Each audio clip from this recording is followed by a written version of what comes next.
اس نشست کے اعتبار سے میرا الوداعی تحفہ ہے آپ کے لیے، اور وہ یہ کہ میری جو دینی، ملی، تاریخی، سیاسی، عمرانی جو سوچ ہے، جو فکر ہے میرا، جو 50 برس سے زائد عرصے کے مطالعے اور غور و فکر پر مبنی ہے، جس مطالعے میں میری آنکھیں بنیادی طور پر قرآن اور حدیث ہیں، لیکن یہ کہ دنیا کا مشاہدہ، کھول آنکھ، زمین دیکھ، فلک دیکھ، فضا دیکھ، دنیا میں کیا ہو رہا ہے، کیا کیا عوامل ہیں، ماضی کیا تھا، ہم کہاں کھڑے ہیں، اب کہاں جانا ہے، اس پر میری ایک سوچ ہے، میرا فکر ہے۔ پھر یہ کہ ہماری اخروی نجات کا دار و مدار کس چیز پر ہے۔ تاریخ کے بہاؤ کو نہ میں روک سکتا ہوں، نہ آپ روک سکتے ہیں، وہ تو ڈانگ بہتا رہے گا، اور اس کو فیصلہ کرنے والا صرف اللہ ہے۔ کسی فرد بشر کے اختیار میں نہیں ہے کہ وہ تاریخ کے بہاؤ کو موڑ دے۔ ہاں، محمد رسول اللہ نے موڑا تھا صلی اللہ علیہ وسلم، لیکن یہ ہے کہ ہم اس تاریخ کے بہاؤ میں تنکوں کی طرح بہتے چلے جائیں، یا یہ کہ ہمیں کچھ کرنا ہے۔ اس اعتبار سے میں اپنے فکر کا خلاصہ آج آپ کی خدمت میں پیش کروں گا، وہ میرا اس سلسلہ اجتماعات کے اعتبار سے الوداعی تحفہ ہوگا۔ اب میں آغاز کر رہا ہوں۔ پہلی بات، اس من میں 3 باتیں مجھے کہنی ہیں۔ سب سے پہلی بات یہ کہ زندگی کی سب سے بڑی حقیقت موت ہے۔ ہم بھلائے رکھتے ہیں، اپنے ذہن سے اسے دور رکھتے ہیں، لیکن واقعہ یہ ہے کہ زندگی کی سب سے بڑی حقیقت موت ہے۔ خدا کے منکر پیدا ہوئے ہیں، لیکن موت کا انکار کرنے والا تو کوئی پیدا نہیں ہوا۔ اس لیے میں نے آیت آپ کو سنائی، کل نفس ذائقۃ الموت، ہر سی نفس کو موت کا مزہ چکھنا ہے، ہر جاندار کو موت کا مزہ چکھنا ہے۔ ثم الینا ترجعون، پھر ہماری طرف لوٹا دیے جاؤ۔ تو زندگی کی سب سے اہم حقیقت موت، اور موت کے بعد رجوع اللہ، آخرت، یہ سب سے بڑی حقیقت ہے۔ ایک حقیقت سب مانتے ہیں، سب جانتے ہیں، دوسری حقیقت کے اوپر پردہ پڑا۔ میں نے اس اعتبار سے نوٹ کیا، یہ الفاظ قرآن میں 3 مرتبہ ہے، کل نفس ذائقۃ الموت، ہر جاندار کو موت کا مزہ چکھنا ہے۔ انبیاء اس سے مستثنا نہیں رہے، رسول اس سے مستثنا نہیں رہے، اولیاء اللہ مستثنا نہیں رہے۔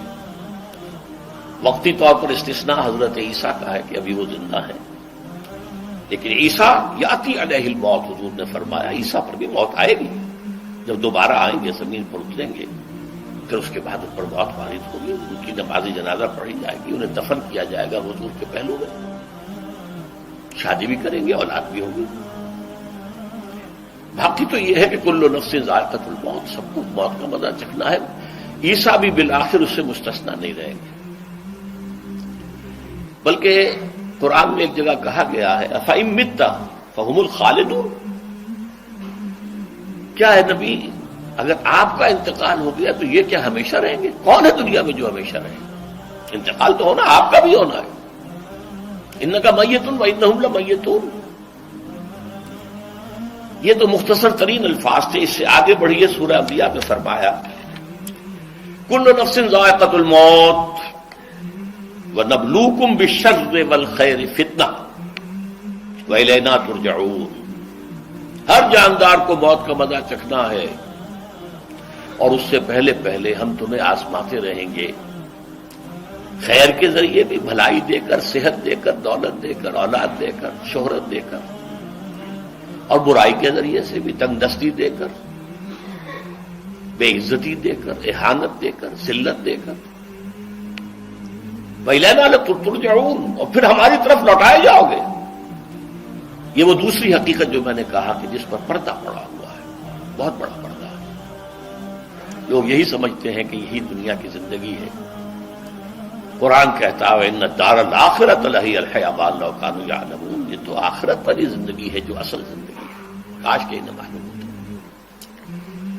اس سے بھی زیادہ تفصیل سے یہ آل عمران میں آئی آیت، کل نفس ذائقۃ الموت وانما توفون اجورکم یوم القیامہ،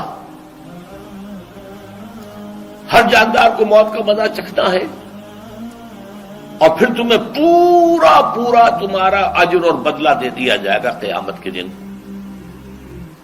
فمن زحزح عن النار وادخل الجنۃ فقد فاز، جو کوئی آگ سے بچا لیا گیا اور جنت میں داخل کر دیا گیا وہ تو کامیاب ہو گیا۔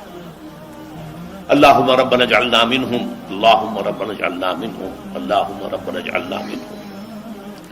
وما الحیات الدنیا الا متاع الغرور، اور دنیا کی زندگی تو سوائے دھوکے کے سامان کے اور کچھ نہیں ہے۔ دھوکہ کس معنی میں؟ یہ تمہیں اصل زندگی سے غافل کر دیتی ہے۔ تم کہیں سفر پر جا رہے تھے، تمہارا کہیں گھر تھا، تمہیں واپس آنا تھا، تم راستے ہی میں کسی دلچسپی میں ایسے مگن ہوئے کہ گھر بار سب بھول گئے۔ یہ تو تمہارا عارضی سے سفر تھا، تم نے اسی کو اپنی منزل بنا لیا، اپنا ٹھکانہ بنا لیا، تو دھوکہ دیا اس نے تمہیں۔ ویسے دنیا کی زندگی دھوکہ نہیں ہے، بڑی حقیقت ہے، اس لیے کہ حضور نے فرمایا انما الدنیا مزرعۃ الآخرہ، یہ دنیا آخرت کی کھیتی ہے، یہاں بو گے تو وہاں کاٹو گے، یہاں کچھ کمائی کرو گے تو وہاں اس کا بدلہ ملے گا۔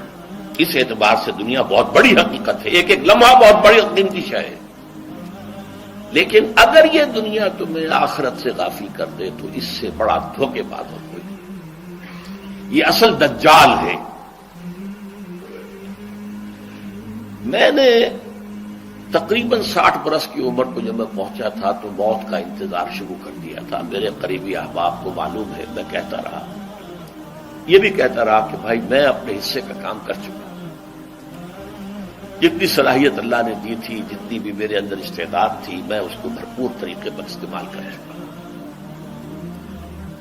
دم واپسی برسرے راہ ہے عزیز و اب اللہ ہی اللہ ہے، یہ میرا معاملہ رہا ہے 60 برس کی عمر سے۔ اس کے بعد اللہ نے مزید 14 برس دیے ہیں، یہ نافلۃ لک کے درجے میں کہتا ہوں، اس کا اللہ کا عطیہ خصوصی ہے، نفل ہے، ہمیشہ کہتا رہا ہوں۔ مسنون زندگی تو 61 برس ہے ہمارے حساب سے۔ علامہ اقبال کے بارے میں سنا ہے کہ رویا کرتے تھے کہیں میری عمر حضور کی عمر سے زیادہ نہ ہو جائے۔ وہ 6 مہینے کم ہی رہی ہے حضور کی عمر سے۔ جو حضور کی عمر تھی وہی حضرت ابو بکر کی، وہی حضرت عمر کی، وہی حضرت علی کی۔ ہاں، حضرت عثمان 82 برس کے ہوئے ماشاءاللہ۔ پھر یہاں کے مجددین میں سے وہی عمر حضرت شیخ احمد سرہندی کی، وہی شاہ ولی اللہ دہلوی کی۔ ہاں، شیخ عبدالحق محدث دہلوی رحمۃ اللہ علیہ 82 برس کے ہوئے۔ لیکن یہ میں کہا کرتا تھا مسنون عمر تو 61 برس ہے، جسے ہم 63 کہتے ہیں، وہ اصل میں ہمارے حساب سے 61 بنتا ہے۔ وہ 63 قمری ہے، جو 9 دن کم ہے، قمری سال جو ہے وہ شمسی سال سے۔ بہرحال میں اس وقت سے منتظر تھا، لیکن جو بھی وقت اللہ نے دیا ہے اللہ کا شکر ہے، وہ مفید کاموں میں لگا ہے۔ ان میں خاص طور پر میں سمجھتا ہوں کہ اللہ کا مجھ پر سب سے بڑا احسان، اور مجھے پر نہیں، بہت بڑے پیمانے پر لوگوں پر جو احسان ہوا ہے، وہ میرا 1998 کا دورہ ترجمہ قرآن ہے جو کراچی میں ہوا تھا۔ 1998 کے مارچ میں میرا بڑا آپریشن ہوا، دونوں گھٹنے تبدیل کیے گئے، لیکن 98 کے آخر میں، حالانکہ میں چل نہیں سکتا تھا، کراچی میں مسجد جو ہے اونچی ہے، دوسری منزل پر ہے، تو خاص ریمپ بنایا گیا جس کے ذریعے میں ویل چیئر پر مجھے لے جایا جاتا تھا۔ میں نے درس دیا۔ اس درس کی گزشتہ چند سالوں سے پوری دنیا میں جو گونج ہوئی ہے اللہ کے فضل و کرم سے، اللہ کوئی حکمت خداوندی اس کے ساتھ وابستہ ہے۔ اس میں میرے کسی کام کو دخل نہیں ہے، میری کسی کوشش کو دخل نہیں ہے۔ میں نے تو جو درس میں دیتا آ رہا تھا سن 85 سے دورہ ترجمہ قرآن، البتہ یہ بات ضرور ہے کہ میں نے محسوس کیا تھا کہ سن 98 کے اس درس میں دورہ ترجمہ قرآن کے مجھے خصوصی انشراح حاصل تھا۔ میری ساری گفتگو کا حاصل کیا ہے؟ دیکھیے، نظریاتی تحریکوں کا تعلق اشخاص سے نہیں ہوتا، ٹھیک ہے، کوئی اس کا داعی ہوتا ہے، کوئی اس کا مؤسس ہو جاتا ہے، کوئی اس کا آغاز کرنے والا ہوتا ہے، لیکن نظریاتی تحریک افراد سے وابستہ نہیں۔ افراد آتے چلے جاتے ہیں اپنا اپنا حصے کا کام کر کے، جس کو جتنا مقدر ہے، جس کی اللہ تعالیٰ کی طرف سے توفیق ہے، وہ اپنا کام کرے گا، چلا جائے گا۔ یہ چمن یوں ہی رہے گا اور ہزاروں جانور اپنی اپنی بولیاں سب بول کر اڑ جائیں گے۔ مبارک ہیں وہ لوگ جنہیں قرآن کی بولی بولنا نصیب ہو جائے۔ وَإِنْ يَحْسَبُ أَنِّي مِنْهُمْ، مجھے گمان ہے، اللہ کا فضل ہے کہ میں ان میں سے ہوں، میں نے قرآن کی بولی بولی ہے، اور قرآن مجید کو جیسا کہ وہ ہے ایز اٹ از، اپنے کو مذمومہ خیالات، اپنے کوئی ذہن سے زائدہ نظریات کو میں نے اس میں دخل نہیں دیا، جسے انگریزی میں آپ آبجیکٹیولی کہتے ہیں، خالص معروضی طور پر قرآن کو پڑھا، قرآن کو قرآن سے سمجھائے یا پھر سیرت رسول سے سمجھائے۔ میں لفظ سنت کی بجائے سیرت استعمال کر رہا ہوں۔ قرآن مجسم حضور تھے صلی اللہ علیہ وسلم، اور حضور کی سیرت اور حیات جو ہے وہ قرآن مجید کی اصل تفسیر ہے۔ یہ حقیقت بھی بہت کم لوگوں کے علم ہے۔